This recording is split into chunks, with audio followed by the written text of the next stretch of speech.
Prince Andrew travelled aboard Jeffrey Epstein's private jet, and it would appear he received several massages which were paid for with $200 cheques. There's been a new release of the Epstein files, and Elon Musk's name appears in them too. Jack Royston is royal editor of Newsweek. Morning, Jack. Good morning. Good to speak to you. Let's start with Prince Andrew. What have we learned from this latest release of the Epstein files?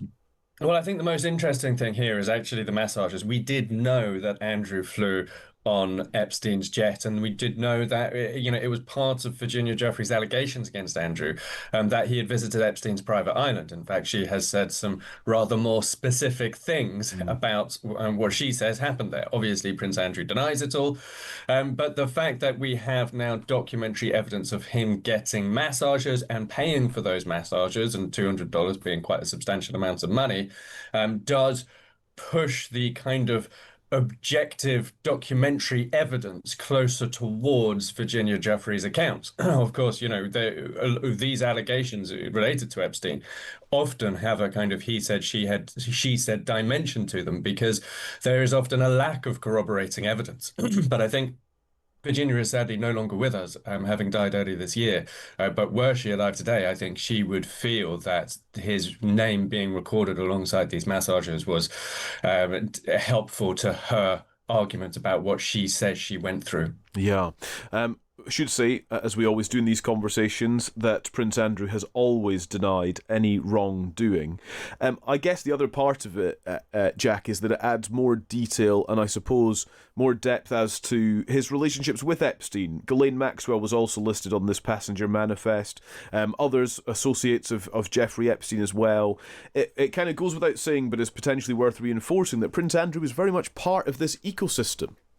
Yes, indeed. And, Andrew says, for example, that he only went to New York to stay at Jeffrey Epstein's house because he wanted to break up the friendship because he was too honorable. He says that, his interest in Epstein was that Epstein introduced him to all of these interesting people.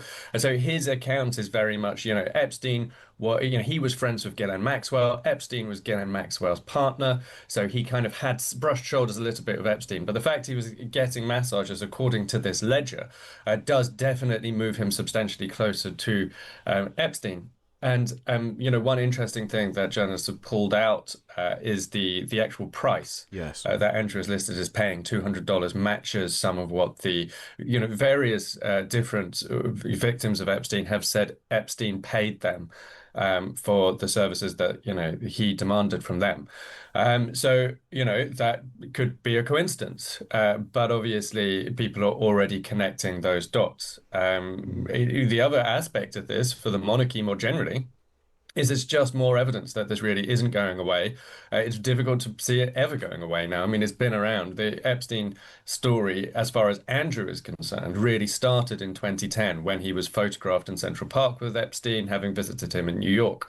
And we're now 15 years in, and it's still not going away. Sarah Ferguson just lost a whole load of relationships with charities. And King Charles and his team will no doubt be very worried about whether there's more in this trove of documents that's still to come out. This is just a little bit that goes broadly along the lines of what we mostly did already know.